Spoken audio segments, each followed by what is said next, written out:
Olá, meu povo, tudo bem? Então, para essa aula, e acredito que seja a nossa última aula com relação ao conteúdo de biologia, lembra que eu falei para vocês que era para vocês fazerem uma pesquisa sobre a genética, tá? Eu pedi que vocês fizessem essa pesquisa exatamente pelo seguinte motivo. A genética, por mais que ela pareça um pouco simples, mas ela não é tão simples de ser entendida, tá? Então, dentro da genética, a gente tem, como vocês puderam ver aí durante as pesquisas de vocês, em que ela é dividida em algumas leis, tá? Em 1868, quando o cientista Charles Darwin, tá? Ele defendia que a teoria da pangênese, pela qual os gametas eles eram formados a partir de partículas provenientes de todas as partes do corpo. Em 1866, ele trabalhando em um mosteiro na cidade de Brno, na Áustria, tá? Que hoje é conhecida como Born, da República Tcheca, Gregor Mendel, ele publicou um trabalho sobre a hereditariedade, tá? E, porém, esse trabalho ele só foi ter a atenção, né, que ele merecia por volta de 1900. Foi quando o cientista alemão Karl Correns, tá? Ele era e o holandês Hugo Vries e o austríaco Erich Seisen, eles trabalhando de formas independentes, eles descobriram que as experiências de Mendel, tá? Eles conseguiram desenvolver por meio daí, tá?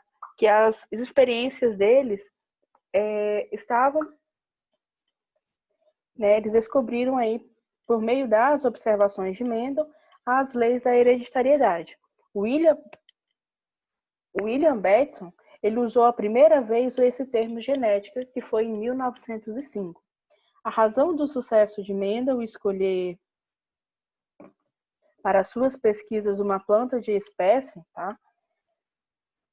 Que na época ele utilizou a ervilha de cheiro, tá? Pelas seguintes características: ela era de fácil cultivo, não produzia muita semente, a flor era um tipo de flor hermafrodita, e se reproduz por autofecundação, ou seja, era um tipo de flor que apresentava os dois gametos, o gameto masculino e o gameto feminino, e ela própria em si ela faz a autofecundação. E também ele pôde-se também conduzir a fecundação cruzada, ou seja, a fecundação entre espécies.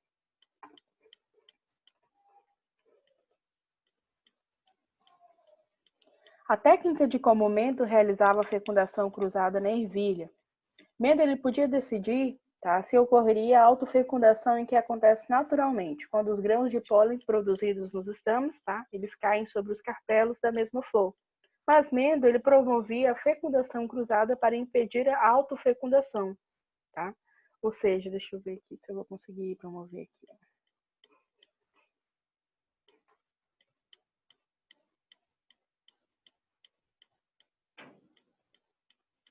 Vamos ver se eu vou conseguir promover aqui.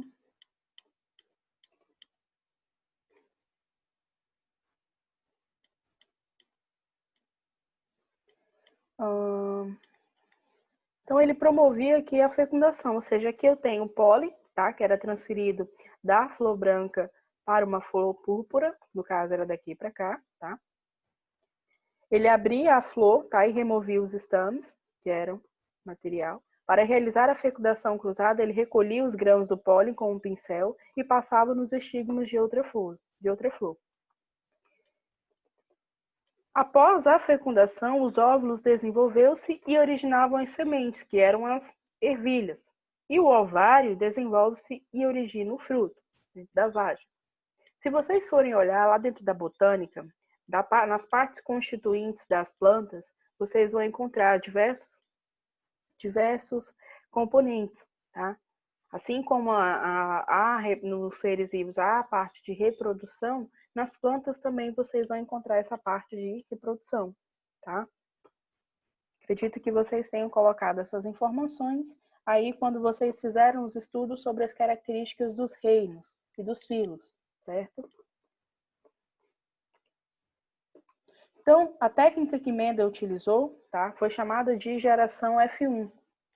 Ela foi observando que todas as plantas resultantes do cruzamento, elas possuíam flores púrpuras e nenhuma era branca. Depois ela promoveu de novo a autofecundação da F1, tá? E cultivou sementes resultantes e chamou uma geração de F2. E nessa geração havia plantas com púrpuras e plantas com flores brancas. Ou seja, na primeira fecundação ele viu que não houve modificação. Porém, à medida com que ele foi autofecundando essas novas plantas, ele foi vendo que já houve variação. Ou seja, assim como ele produziu plantas púrpuras, tá? Ele produziu também as plantas brancas. Tá? E aí ele colocou aqui como numa escala de 3:1. Tá? Então, ou seja, foi a quantidade que ele teve de flores púrpuras para uma de flor branca. Então, as ervilhas elas eram plantadas, certo? Os ovários eles desenvolvem-se originando o fruto. E com a flor que vem era formada as púrpuras. Tá? Elas germinavam, dando origem aí às novas plantas. Mendel, ele supôs... Deixa eu abrir aqui logo para me mostrar para vocês.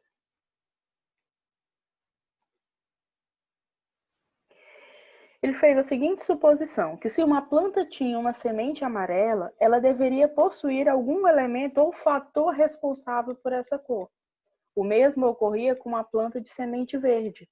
Então, com as ervilhas puras, Mendel fez um cruzamento usando a parte masculina de uma planta na semente amarela e a feminina de uma semente verde. Tá? Aqui eu tenho a formação dos gametas, ao cruzar a ervilha amarela com a verde, tá? E aí o que acontece? É como se elas compartilhassem aqui, ó, com sementes amarelas formando na primeira geração. Ou seja, quem é o fator dominante aqui nessa situação seria a ervilha amarela. E ao cruzar novamente fazer uma autofecundação, o que que haver? Vai haver a meiose, a formação dos gametas, tá? E aí ele obteve o quê? Quatro ervilhas, porém cada um com características genéticas diferentes, tá? Então a proporção genotípica encontrada foi de 1:2:1, ou seja, 1/4 do homozigoto, que seria já é a fecundação, tá? Dominante, 2/4 do heterozigoto, tá? Ou seja, ele havia tantos alelos vezão, ou vezão, vezinho, tá? Ou seja, que é o dominante do amarelo com o dominante do recessivo da ervilha verde, tá? E 1/4 do homozigoto recessivo, ou seja, somente um dessas 4 possibilidades teria a probabilidade de nascer, tá? De fecundar e formar aí uma ervilha verde.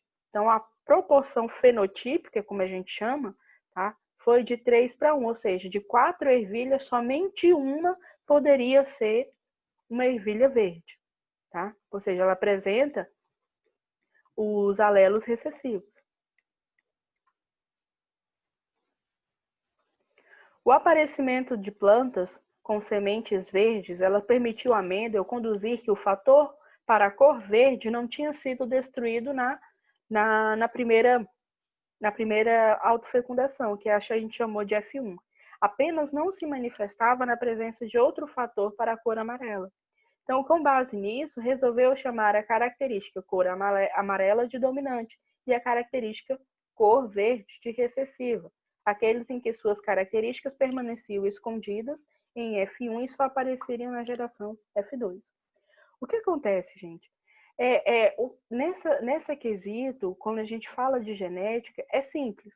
Quando você vê um cruzamento, por exemplo, de um cachorro amarelo com um cachorro branco ou um cachorro pintado. O cachorro, por exemplo, os filhotes vão nascer metade branco, metade pintado, metade amarelo? Não.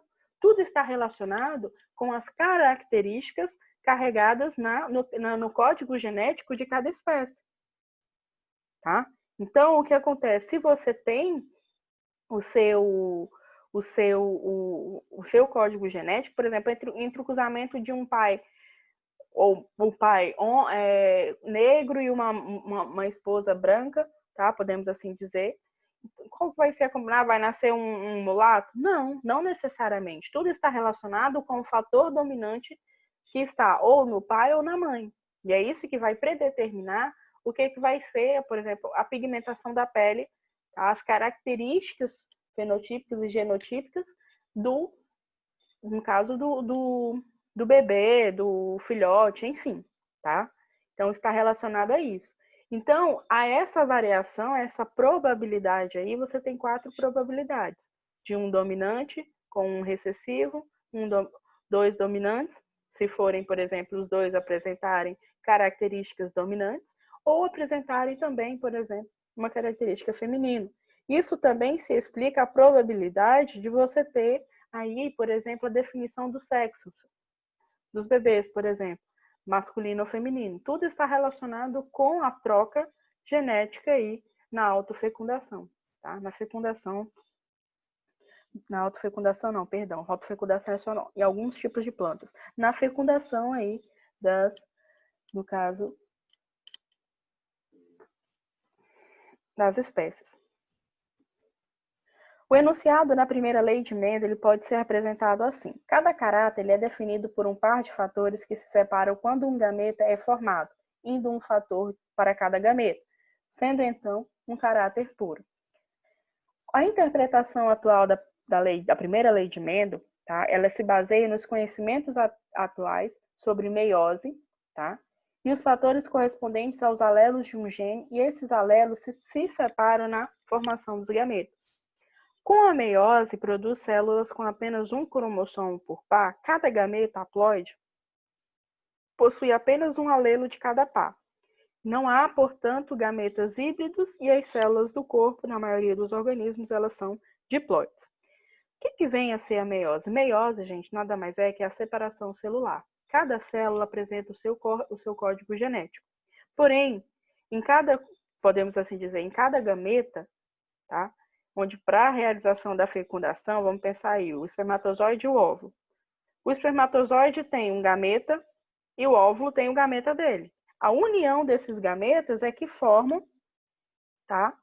É que formam aí o cigoto, tá? Que já vem a ser, como a gente pode dizer, a célula embrionária, tá bom?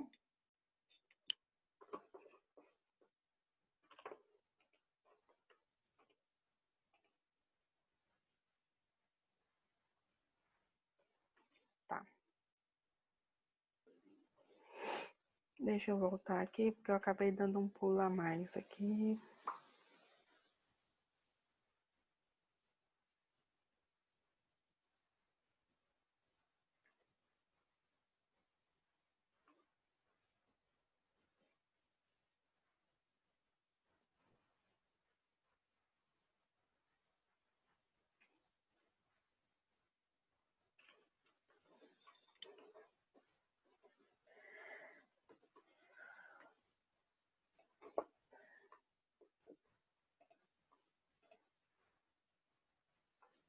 A gente estava aqui.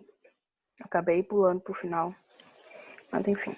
Então, embora as conclusões de Mendel ele tenha se baseado em um trabalho em uma única espécie de planta, o princípio enunciado da primeira lei e da segunda lei, eles aplicam-se a todos os organismos de reprodução sexual, tá? O que acontece? Aqui eu tenho, por exemplo, ele já começa a fazer a combinação entre espécies, tá? Aqui eu tenho 2 cruzamentos de porquinhos da Índia, tá? Um preto e um marrom. Ambos são homozigotos, ou seja, cada um apresenta genotipos diferentes, tá? Então, aqui eu tenho a formação dos gametas. Então, quando houve o cruzamento, tá, das espécies, observaram o seguinte, a proporção fenotípica, a gente tinha 1/4 de homozigoto dominante, emisão, 2/4 ou 1/2 heterozigoto, emisão, emizinho, e 1/4 homozigoto recessivo, que é um emizinho, tá? Então, aqui, o preto, a gente denominou ele como emisão, porque ele é o fator dominante. O marrom, tá? Ele é um genotipo heterozigoto, tá? Ele apresenta o Mzão e o Mzinho. Normalmente a fêmea, elas sempre são heterozigoto, e o macho, eles são dominantes, tá? Então, ao fazer o cruzamento, ele observou o seguinte, que a probabilidade dele ter Mzão com Mzão era uma. Agora, Mzão com Mzinho, ele havia duas possibilidades, tá? Ou então, fazer o cruzamento de Mzinho e Mzinho.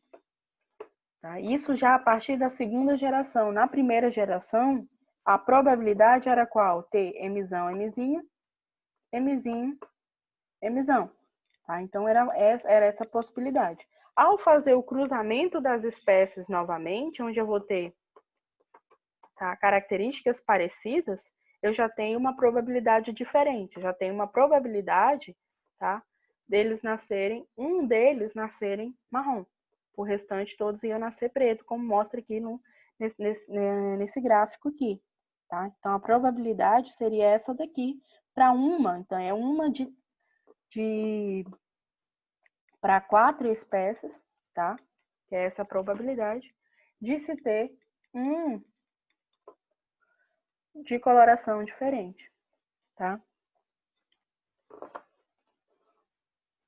Em ervilhas, o caráter semente lisa é condicionada por um alelo dominante, que é o R, enquanto o caráter de semente rugosa ele é condicionado pelo alelo recessivo, que é chamado de Rzinho. Quais são as proporções genotípicas e fenotípicas obtidas na autofecundação de uma ervilha heterozigota, tá? No caso aí com essas características. Se eu tenho uma semente lisa, significa que ela apresenta um fator genético Rzão, Rzinho. Se eu tenho uma segunda, tá? Semente lisa, eu também considero ela como sendo Rzão, Rzinho. Para que haja a formação dos gametas, eu vou ter as seguintes características. Se eu associar esse R com esse R, eu vou ter a formação de um Rzão com Rzinho. Se eu juntar esse com esse, eu tenho a formação do Rzão, Rzão. E se eu juntar o Rzinho com o Rzinho, eu vou ter a formação de uma ervilha rugosa. Tá? Enquanto a característica, observem aqui que eu tenho 3 características de ervilhas lisas para somente uma rugosa. Tá? Então, tá aqui, eu tenho os gametas individuais, tá? Eu tenho o primeiro ervilha, Rzão, Rzinho. Aqui eu tenho a segunda ervilha, Rzão, Rzinho. Então, se eu juntar esse com esse gameta, eu tenho a formação de uma ervilha dominante lisa, tá? Rzão, Rzão, homozigótica. Se eu tenho aqui, se eu unir Rzão com Rzinho, eu vou ter a formação do Rzão, Rzinho. Eu vou ter uma ervilha também com característica lisa. Sempre vai ficar a característica do gene dominante, tá? Então, vamos unir Rzinho com Rzão, Rzão, Rzinho. Juntar Rzinho com Rzinho, eu vou ter uma ervilha apenas diferente. Aí aqui eu tenho um exercício, tá? Observem. Vamos fazer aqui a comparação. Em uma dada espécie vegetal, o caráter da planta é autodominante sobre o caráter da planta baixa, sendo os genes alelos localizados em autossomos pelo cruzamento de plantas altas heterozigóticas e obtiveram 160 descendentes. Qual o número provável de plantas baixas entre esses descendentes? Então, se ele já me deu aqui Bzão, Bzinho, Bzão, Bzinho, então ele quer saber a probabilidade. Bzão, Bzão, tá? Bzão, Bzinho. Bzão, Bzinho, Bzinho, Bzinho. Então, qual que é a probabilidade? Plantas altas, 1/4, plantas altas, 1/4, plantas altas, 1/4. Então, 160 é igual, tá? Vocês vão fazer aí a probabilidade e vão me dizer depois quanto que deu aí o total de descendentes.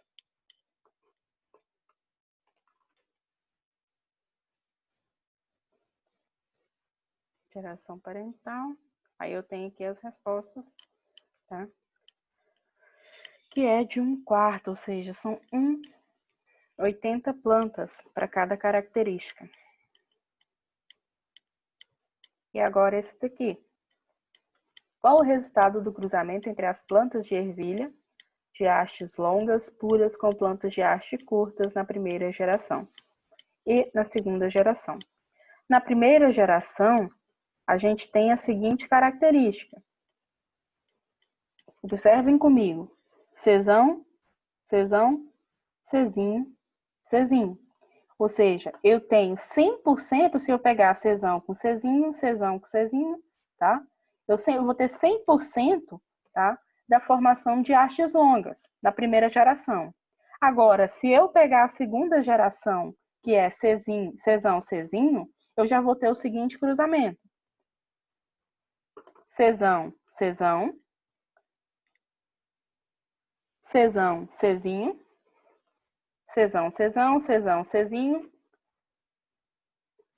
cezão, cezinho, cezinho, cezinho, que é esse daqui. Então, essa é a situação da minha segunda geração. Então, todas serão de haste, 3 serão de haste longa, tá?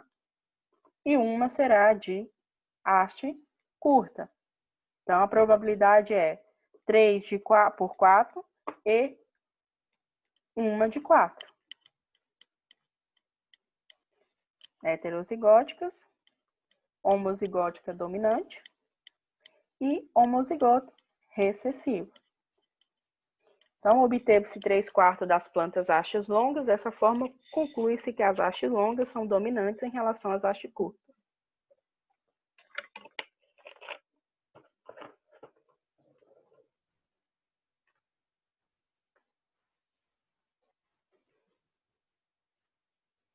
Para descobrir se um indivíduo portador de um caráter dominante com qualquer ele é homozigoto ou heterozigoto, basta cruzá-lo com um indivíduo recessivo para o caráter em questão. Aqui eu tenho o primeiro caso, de uma planta com semente de cor amarela, tá?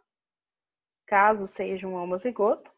Uma planta de semente de cor verde recessiva, tá? Observem que eu vou ter a formação de plantas 100% da cor amarela.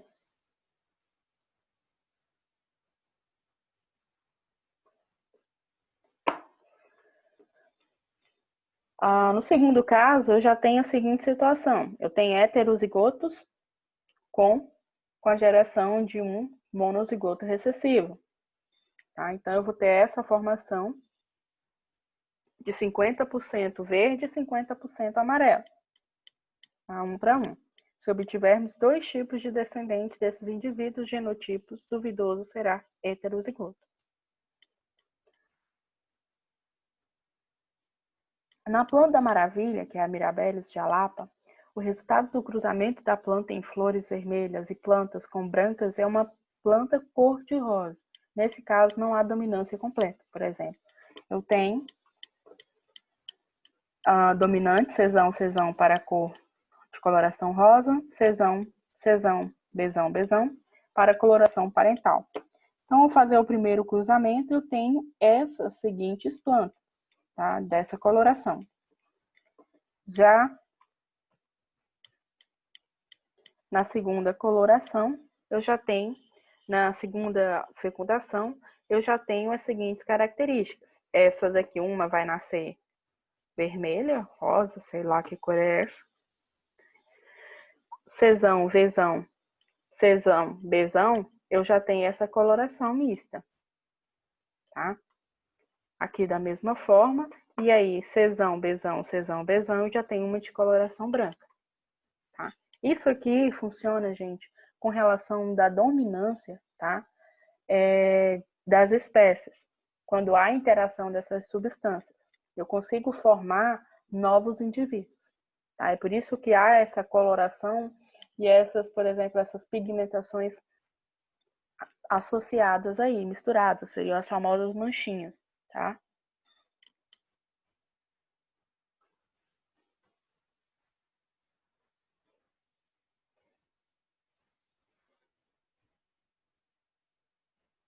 Imagine um casal que tem um filho com uma certa anomalia e deseja saber se um segundo filho poderá ter essa anomalia. A partir da análise da árvore genealógica da família desse casal, podem-se descobrir os genótipos dos pais e calcular a chance do próximo filho. Conceituando a probabilidade, tá? Ela é utilizada para estimar matematicamente resultados de eventos que ocorrem ao acaso e também fazer a previsão de resultados, tá? Com base na grande número de repetições de eventos. Então, podemos conceituar a probabilidade, tá? Como sendo o resultado da divisão de número de vezes em que um determinado evento pode ocorrer, tá? Pelo total de resultados, ou seja, é a amostra dividido pela quantidade total de resultados. Então, aqui eu tenho, no lançamento de um dado, qual que é a probabilidade de obter uma face de número par no primeiro lançamento? O dado ele apresenta 6 faces. Porém, dessas 6 faces, quantos são os números pares que apresentam? 3 números. Ou seja, então a probabilidade será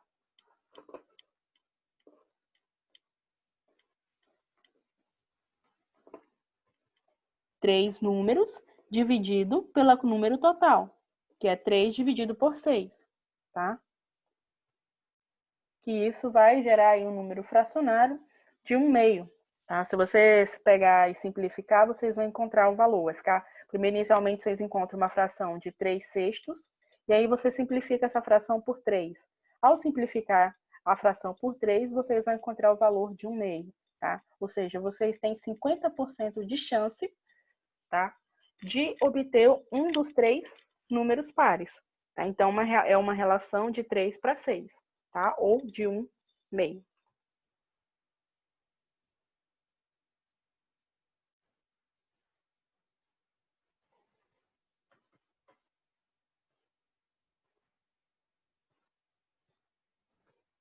Então, aqui vocês conseguem, e essa forma de probabilidade que a gente viu anteriormente do dado, vocês também conseguem aplicar aqui dentro da genética, tá? Que é a regra da adição ou, quando 2 eventos simultâneos se excluem. Tá? Quando os eventos eles são mutuamente exclusivos, a probabilidade de que um ou outro ou ocorra, tá? Ela é simultaneamente igual à soma das probabilidades de cada um isolamento. Por exemplo, qual que é a probabilidade de um casal heterozigoto para determinada característica ter uma criança de genótipo AA ou Azinho? Azinho. Então, você vai fazer o cruzamento e calcular as probabilidades. Então, aqui eu tenho qual que é a probabilidade? Eu vou pegar de 4 amostras, eu tenho 3 probabilidades. Tá? Então, vai ficar 3 de 4 dividido por 4. E aí eu vou fazer e vou encontrar as porcentagens. Tá? Vai ser de 25%, é a do Azinho, tá? E a outra será de 75%.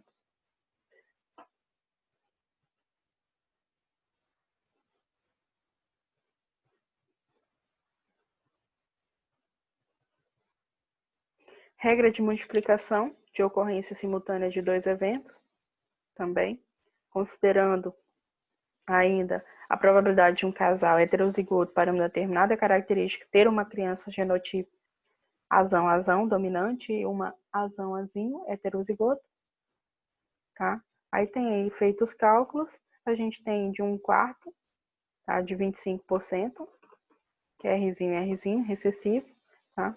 E os demais eventos são de 50%.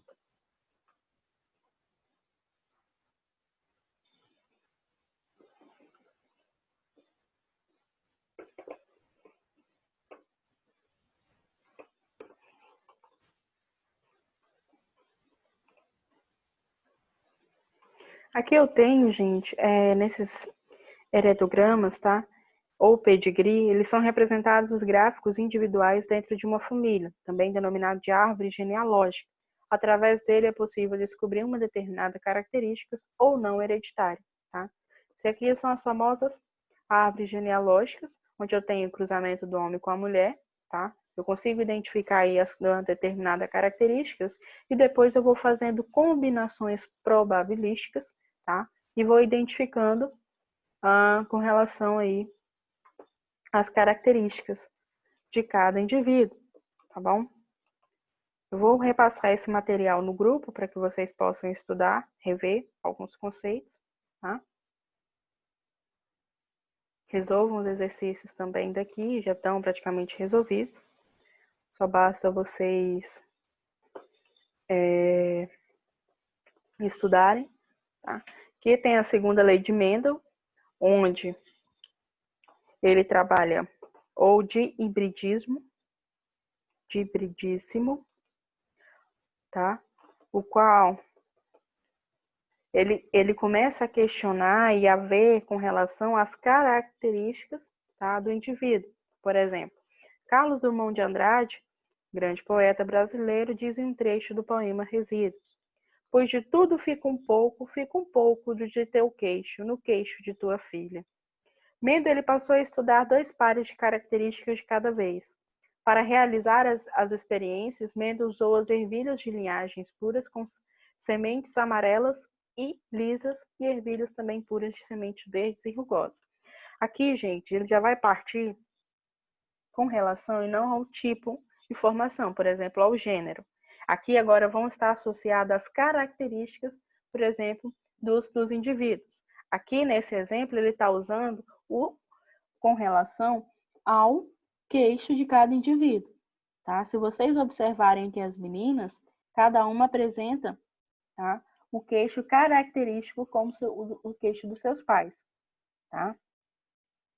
E isso também ele é explicado na segunda lei de Mendel, tá? Onde o cruzamento em que estejam envolvidos 2 ou mais caracteres, os fatores que determinam cada um se separam e se agregam de forma independente durante a formação dos gametas, e se recombinam ao acaso e formam todas as combinações possíveis. Dependendo da quantidade de pares de genes envolvidos, a transmissão era denominada de dibridíssimo, ou tri ou polihibridismo, tá? Que é de vários pares. Então, aqui observem o seguinte, eu tenho...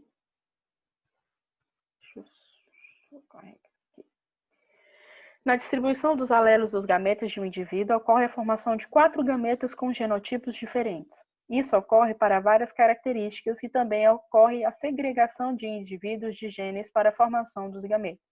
Eu tenho os gametas S, Y, Szão, Yzinho, Szinho, Yzão, Szinho, Yzinho, tá? Então, essas são as características de cada gameta. Número de pares de alelo para os quais há hibridismo, eu vou chamar de N.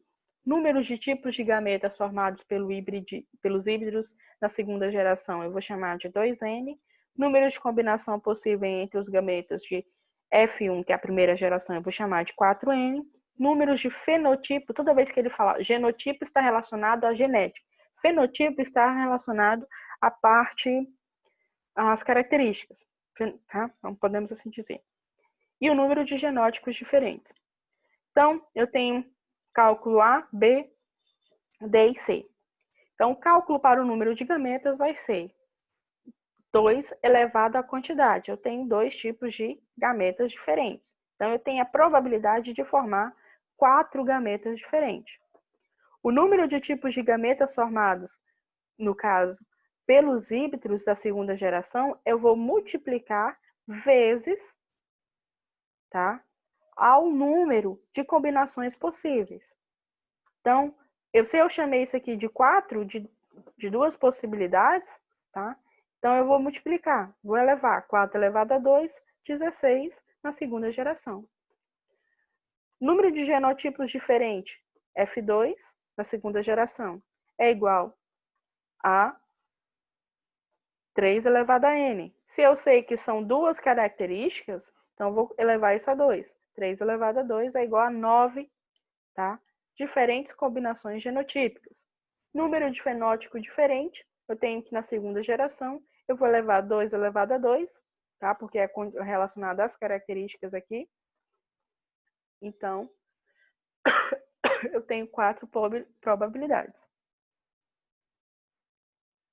E assim ele fez com o cruzamento das ervilhas com relação às suas características, se ela era lisa, se ela era rugosa, se ela era amarela, se ela era verde, tá?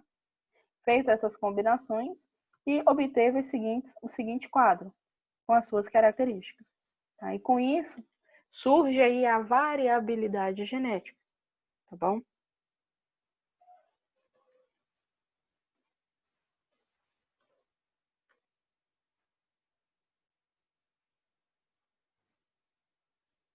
Então, aqui tem os cálculos de como é feita essa variabilidade, tá? Situação, problema, onde eu tenho aqui como que eu posso calcular, onde vai ser 2 elevado a n. N é a característica. Se eu tenho 4 características, não significa que eu vou elevar isso a 4 características. Se eu tenho 3 características, B, C e D, eu vou levar esse número a 3 características.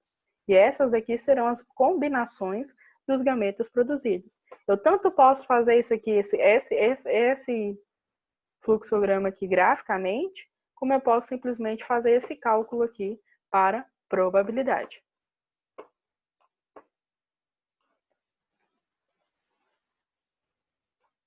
Então, a genética ela é praticamente isso, meu povo. É onde eu consigo obter, por exemplo, as características, saber se igual. Quando eu não tenho uma determinada, quando falta, o que é a deformação ou a mutação? É quando falta um determinado, tá? Um determinado gene. Por exemplo, se a pessoa tem a orelha colada, se ela, a questão das pessoas que elas são albinas, o albinismo, né? É uma falha genética, tá?